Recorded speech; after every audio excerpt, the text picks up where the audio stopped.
Z nami je že dr. Franci Pušavec, redni profesor na Fakulteti za strojništvo. Gospod Pušavec, inovacije v Sloveniji, kako vi gledate na nje? Jaz mislim, da inovacije v Sloveniji niso vprašanje. Inovacij je ogromno. Mogoče se kdaj samo premalo zavedamo, kaj inovacija je. In inovacija ima pomen takrat, ko prinese nekaj družbi, industriji ali pa trgu. Se pravi, šele takrat inovacija ima smisel oziroma zaživi. Kaj pa je po vašem mnenju najšibkejši člen slovenskega ekosistema inovacij? Težko rečem, kaj je najšibkejši člen. Lahko pa rečem, da kljub temu, da se imamo ali pa smo inovativen narod, pa imamo veliko inovacij, še vedno močno zaostajamo za Evropo. Obstaja lestvica inovativnosti posameznih držav in mi smo rangirani kot zmerni inovatorji. Naprimer, Nemčija je strong innovator. Se pravi, imamo še mnogo možnosti za izboljšave in ključno je, da v prihajajočih letih, ali pa niti ne množina, v prihajajočem letu, bi jaz raje rekel, inovacijski ekosistem izboljšamo. Tukaj seveda ni to samo na industriji, je to na izobraževalnih organizacijah, raziskovalnih organizacijah, veliko tudi na državnem nivoju oziroma politikah, ministrstvih, raznih agencijah. Nenazadnje pa inovacije tudi nacionalno nimajo prav velikega pomena, morajo biti širše in tukaj pa ogromno tudi se lahko naučimo od drugih držav, drugih playerjev na globalnem trgu, pa tudi drugih agencij. Ena od teh, naprimer EIT, Innovative Manufacturing, kjer močno gre za inštitut za inovacije in inovativne tehnologije in ravno tu se tiste podpira projekte, kjer se inovacije z prototipnega nivoja spravlja v industrijo. Se pravi, res tisti dvig pomena inovacije na industrijski, na družbeni nivo ali pa na podjetniški nivo, če lahko tako rečemo. Kaj pa Slovenija lahko dobi strani EIT Manufacturing in kaj mora dati? Jaz mislim, da več lahko dobi, kakor pa da. Res pa je, da se moramo odpreti. Težje je kdaj ljudi, inovatorje prepričati, da če se odprejo, s tem ni nič narobe.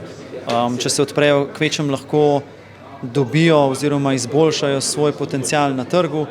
Tako ali tako pa vsak patent je inovacija, oziroma vsaka inovacija je lahko patent. Patent je samo javna objava te inovacije, se pravi, že v osnovi je patent nekaj, kar javno objavimo, res, da se deklarira, kdo je avtor, ampak s tem, ko damo inovacijo ven in jo damo na trg, bomo tudi lahko dosegali nekaj. Prej inovacija nima pomena. Če se osredotočiva samo na 2 ali pa 3 stvari, kaj slovenski inovatorji delajo prav in kaj narobe? Jaz mislim, da veliko delajo prav, ali pa skoraj vse delajo prav. Edina stvar, ki je morebiti napačna, je, da se premalo upamo, pa je premalo teh inovacij. Bi jih bilo lahko bistveno več. Prej ste omenili tudi Evropsko lestvico inovativnosti. Obstaja kakšna bližnjica, da bi splezali po tej lestvici više?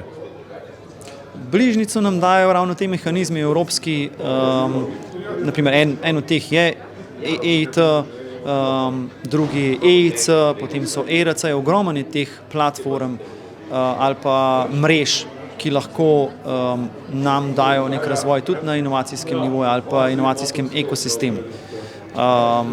Imamo pa tudi nacionalne agencije, ki delajo v tej smeri, Spirit, kohezija, vlade, ARRS tudi konec koncev in vse univerze za svojimi pisarnami za prenos znanja.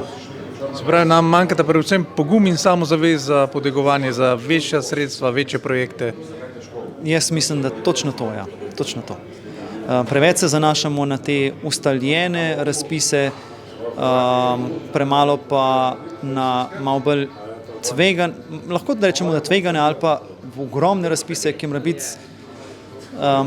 imamo kdaj občutek, da nismo dovolj dobri, ampak v resnici naše znanje, naše inovacije niso problem, samo več si moramo upati, pa jih dati industriji. Jasno, vsakič, ko inovacijo nekdo želi dati na trg, to pomeni ogromno odgovornost.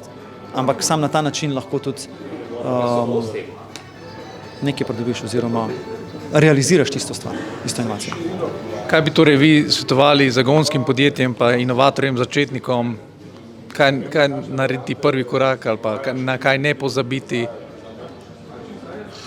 Jaz se bom bolj na strojništvo ali pa na ta izdelovalne tehnologije osredotočil. Doskrat nam inženirjem inovacija ni všeč, pa jo še izpopolnjujemo. Razvoj, inovativnost ni nikoli končana.